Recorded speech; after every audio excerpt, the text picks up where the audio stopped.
Hello, मी आपला teacher Somnath More. मित्रांनो, आपला टीचर या युट्यूब चॅनलला तुम्ही जर सबस्क्राईब केलं नसेल तर अगोदर सबस्क्राईब करून घ्या. चला तर मित्रांनो, आपण लेक्चर नंबर 3 ला सुरुवात करत आहोत. लेक्चर नंबर 3 जे पाहणारे विद्यार्थी आहेत त्यांनी जर 1 आणि 2 बघितले नसेल तर अगोदर ते पाहून घ्या. चला आपल्या लेक्चरला आजच्या सुरू करू. सुरू करण्याच्या अगोदर थोडी माहिती घेऊ, इन्फॉर्मेशन घेऊ. डू यू नो, तुम्हाला माहिती आहे का? आता ठीक आहे, माहिती करून घेऊ आपण. आफ्टर हार्वेस्टिंग, हार्वेस्टिंग म्हणजे काय? हार्वेस्टिंग म्हणजे कापणी. सम क्रॉप्स म्हणजे पिकं. The left over straw is often Burns. Straw म्हणजे काय? तर पाला पाचोळा. पाला पाचोळा. कापणी केल्यानंतर नंतर जे धान्य असते त्यांचं काढल्यानंतर काय पाला पाचोळा उरत आहे. पाला पाचोळा जे असते वेस्ट असतं त्याचं काय करतो आपण? फुकून देतो, म्हणजे जाळून टाकतो त्याला. शेतामध्ये शेतकरी जे पाला पाचोळा असतात त्याला काय करतात? जाळून टाकतात. ठीक आहे. जाळून टाकल्यानंतर त्याचा काय उपयोग केला सायंटिस्टने पाहू आपण. Scientist at the energy and resources institute in Delhi. आता दिल्ली मधले सायंटिस्ट कुठले? एनर्जी अँड रिसोर्सेस एक इन्स्टिट्यूट आहे कुठं? दिल्लीला. तिथले सायंटिस्टने काय क्रिएट केलं? कर्टन म्हणजे काय? पडदा. कर्टन म्हणजे पडदा तयार केला with very tiny pores on it using as left over from burning crop strong.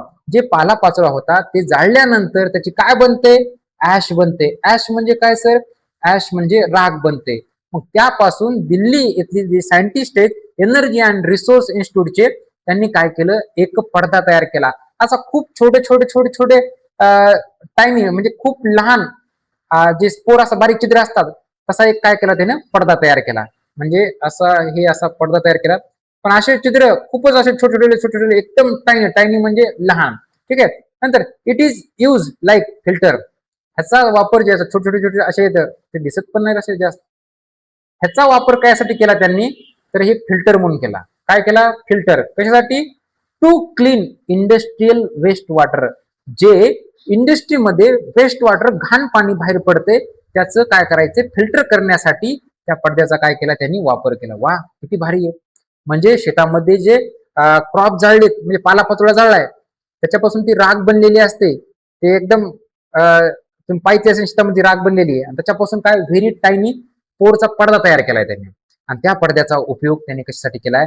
जे इंडस्ट्रीमध्ये जे वेस्ट मटेरियल, जे वेस्ट वॉटर असते, खराब पाणी असते, त्याला काय करण्यासाठी? फिल्टर करण्यासाठी. वा, किती भारी काम केलंय. ठीक आहे, पाहू आता. हा, चला मित्रांनो, आजचे जे मुख्य पॉइंट आहेत, आजचे जे शब्द आहेत ते म्हणजे पहिला म्हणजे सेडिमेंटेशन.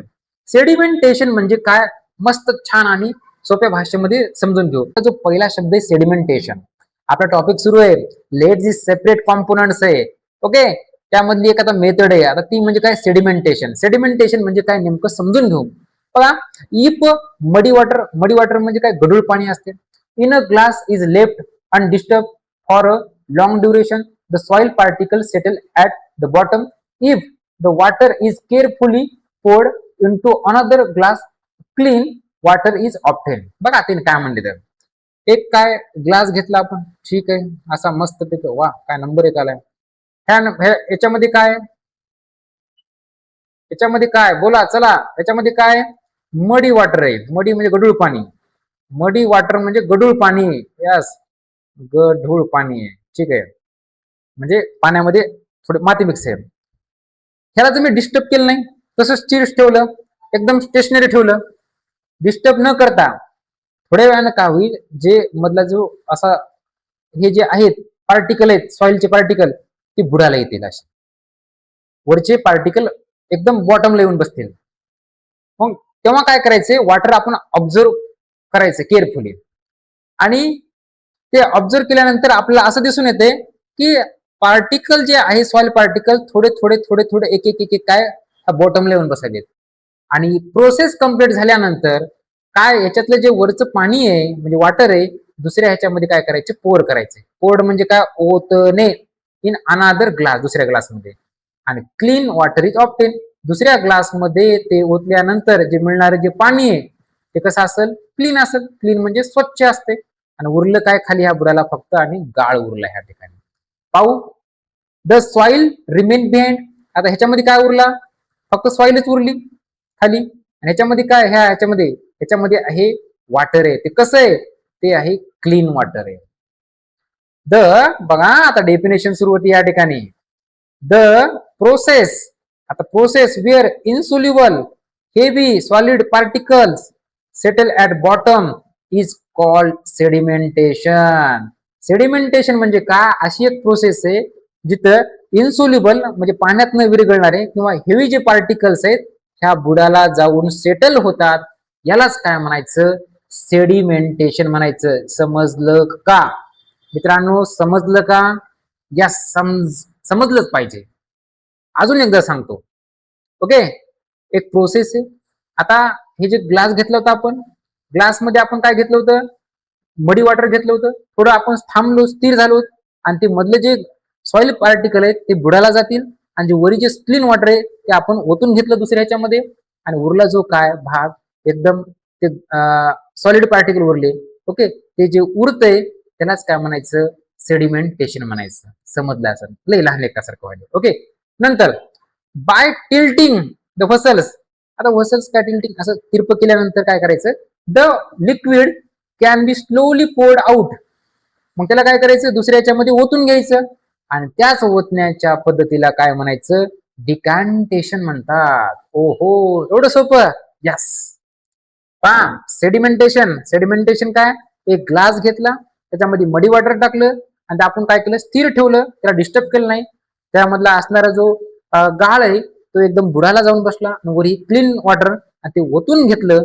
ओके, ओतून घेण्याच्या ज्या by tilting the vessels the liquid can slowly poured out, त्यालाच काय म्हणायचं, डिकांटेशन. आणि जो सॉइल पार्टिकल बुडाला जाण्याच्या प्रोसेसला काय म्हणलं आपण, सेडिमेंटेशन. आणि बाय टिल्टिंग असं ओतण्याच्या प्रोसेसला काय म्हणलं आपण, डिकांटेशन म्हणलं. किती सोपं आहे, लय सोपं आहे. ओके, सेडिमेंटेशन आणि डिकांटेशन. ठीक आहे. दीदी काय म्हणते पहा या ठिकाणी, ऑलवेज रिमेंबर, नेहमी लक्षात ठेवा. ठीक आहे. Sometimes during the rainy season, yes, rainy season म्हणजे पावसाचे दिवस आहेत. मडी water comes through the taps. Okay, ठीक आहे, बरोबर आहे. पावसाच्या दिवसामध्ये आपल्या नळाला कसं पाणी येते, गढूळ पाणी येते. सच मडी water is clean using ॲलम. Yes. आता घरी नळाला आलेलं पाण्याचे गढूळ आहे पावसाळ्याच्या दिवसामध्ये, त्याला स्वच्छ करायचे, काय वापरतो आपण, ॲलम. ॲलम म्हणजे तुरटी, ALUM. ॲलम म्हणजे काय, ॲलम म्हणजे तुरटी. ॲलम म्हणजे काय, तुरटी. If a piece of alum is partially deep in a muddy water and is sold. Sold म्हणजे काय, सोल म्हणजे काय, तर ह्या ठिकाणी बघा, सोल म्हणजे काय, तर सोल म्हणजे गोल फिरविणे, फिरविणे. सोल म्हणजे काय, गोल फिरविणे. मडी water and sold 4 to 5 times a small amount of ॲलम dissolve in it. आता हे आपल्यापाशी व्हसल आहे, भांड आहे. ठीक आहे, ह्याच्यामध्ये नळाला आलेलं पाणी मडी वॉटर आहे, तुमच्या समोर आहे. काय, मडी वॉटर, गढूळ पाणी. ठीक आहे, मग आता काय करायचं, क्लीन करायचे.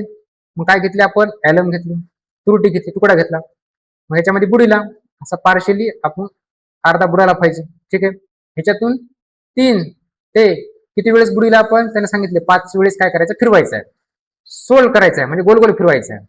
आणि फिरविल्यानंतर ह्या तुरटी आहे, तुरटीचा काही भाग डिझॉल्व्ह झाला असेल पाण्यामध्ये. यस, मग हे तुरटीचा भाग फिरविताना डिझॉल्व्ह झाला आणि जी तुरटी आहे ह्याला काय होईल, बाकीचे पाण्यातील जे पार्टिकल आहेत ह्या तुरटी जी विरघळली त्याला चिपकतील आणि त्याचा आकार मोठा होईल, म्हणजे हेवी होतील. आणि हेवी झालेली काय होतील, हे असे बॉटमला येऊन बसतील आणि वरी जे पाणी राहते ते कसं राहते, क्लीन राहते. दिस बघा, this alum particle stick. Stick म्हणजे स्टिक नाही, to soil particles. Yes, this alum particles म्हणजे विरघळली ॲलम पार्टिकल पाण्यामध्ये आहेत आणि पुन्हा काय झाले, स्टिक टू सॉइल पार्टिकलला जाऊन चिटकतील. Okay, because these combine particles become heavier. जे सॉइल पार्टिकल आणि तुरटी पार्टिकल हे एकत्र झाले, एक झाले, मग त्यांचं वजन काय झालं, जास्त झालं. वजन जास्त झालं की काय होणार, ते ह्या बॉटमला येऊन खाली बसणार. मग they settle to bottom of the vessel more quickly, लगेच खाली येऊन बसतील आणि पाणी कसं होईल, स्वच्छ होईल. आपलं सेपरेट केलं आपण. ओके, टॉपिकचं नावच आहे लेट सेपरेट द कॉम्पोनंट. चला घटक वेगळे करूया. ठीक आहे, चला पाहू. हा, ठीक आहे. चर्निंग, ठीक आहे, चलो. चर्निंग, चर्निंग म्हणजे काय ते शिकायचं आपल्याला. Churning churning churning. When a curd, curd म्हणजे काय, सर दही, ठीक आहे, is churned for some time using a churner, रवी, butter start floats on the buttermilk. एक पातेल आहे, त्याच्यामध्ये कर्ड येतात, असं कर्ड आहे, ठीक आहे. हे काय, कर्ड आहे. गावाकडे रई लावतात बघा, रई, ज्याच्या घरी दूध गाय म्हशी आहेत त्याला माहित असेल. अशी रवी, अशी दोरी असते, मध्ये एक सोडलेला असते असं त्याच्यामध्ये चर्निंगसाठी. अशी दोरी असते त्याला बांधलेली, दोन असतात, इकडून एक ओढायची, इकडून एक ओढायची. हा चिंटू असा मस्तपैकी रवी लावतो. ओके, आता काय केले, रवीनं काय केले, मस्तपैकी त्याला चर्निंग केली, काम सुरू केलं. आणि थोड्याच वेळानंतर काय होईल, इथं बटर मिल्क तयार होईल. आणि बटर तयार झाल्यामुळं, sorry butter milk, sorry sorry sorry butter तयार होईल. आणि बटर झाल्यानं फ्लोट होईल, कुठं, त्या बटर मिल्कवर. बटर मिल्क म्हणजे काय, butter milk, BUTTR, butter milk म्हणजे ताक. काय, ताक. ताकाच्या वरी लोणी असं तरंगल आणि खाली जे असते ताक असते, ठीक आहे. बघा, churning the curd pushes the butter particle to edge of vessel. मग जे बटर तयार झाले ते कुठे जाईल, ते भांडे ना, भांड्याच्या कडेला असं फ्लोट होईल त्या ठिकाणी. They stick together to form a large camp of butter. लगेच काय होईल, ते असं एकमेकाला चिपकून असा गोळा येईल, लोण्याचा गोळा. Okay, since butter is fatty and light. आता ह्याच्यामध्ये स्निग्ध पदार्थ फॅटी आहे आणि लाईट आहे, हलकं आहे. It float on butter milk and can be separated. आता काय, कशावर हे होईल, फ्लोट होईल, ते फ्लोट म्हणजे तरंगणे, बटर मिल्क वर ताकावर तरंगल आणि कॅन बी सेपरेट होईल तिथून. Just like a hand operated churner, machine operated churner are also use for this process. मग आता ही जी मेथड आहे आपण कशाने, हाताने केली, ह्याच्यासाठीच आपण मशीनचा सुद्धा वापर करू शकतो. आणि मशीनचा वापर केल्यानंतर खूपच फास्ट होईल ना. ओके, कॉम्पोनंट आहेत आपल्याला सेपरेट करण्याच्या मेथड्स आहेत, मेथड्स ऑफ सेपरेशन वेगवेगळ्या. तसंच आता या ठिकाणी बघा, इन लार्ज डेअरी, मोठमोठ्या डेअरी असतात, difference method of separation and modern machines are use to separate cream from milk. Okay, milk पासून क्रीम वेगळी केली जाते, माहिती आहे तुम्हाला. सिमिलरली इन ब्लड बँक, तसंच ब्लड बँक जे असतात, ओके, ब्लड बँक आपण रक्तदान करतो ना, ते बँकेत जाऊन परत जसं पैसा असते बँकेत ठेवतो आपण, तसं रक्तदान केलेलं असते ते ब्लड बँक असते, जे कोणी लागन त्यांना जाऊन आणायचं. त्या ठिकाणी ब्लड बँक मध्ये machines are use to separate components of blood. Bloods मध्ये काय असतात, प्लेटलेट्स असतात, RBC असतात, WBC असतात. पारे समजण्यासाठी मित्रांनो पहा, ब्लड्स मध्ये काय असतात, WBC असतात, RBC असतात आणि ह्या प्लेटलेट्स असतात. ओके, असे 3 घटक असतात ह्यामध्ये. ते सेपरेशन आपल्याला करता येते मशीनचा वापर करून. Hair machine that rotate liquid at very high speed. आणि मशीनची स्पीड कशी असते, जास्त असते, आणि काम कसं होणार, लवकर होणार, कमी वेळेमध्ये. ठीक आहे मित्रांनो, ह्याच ठिकाणी आपण थांबू. थँक्यू.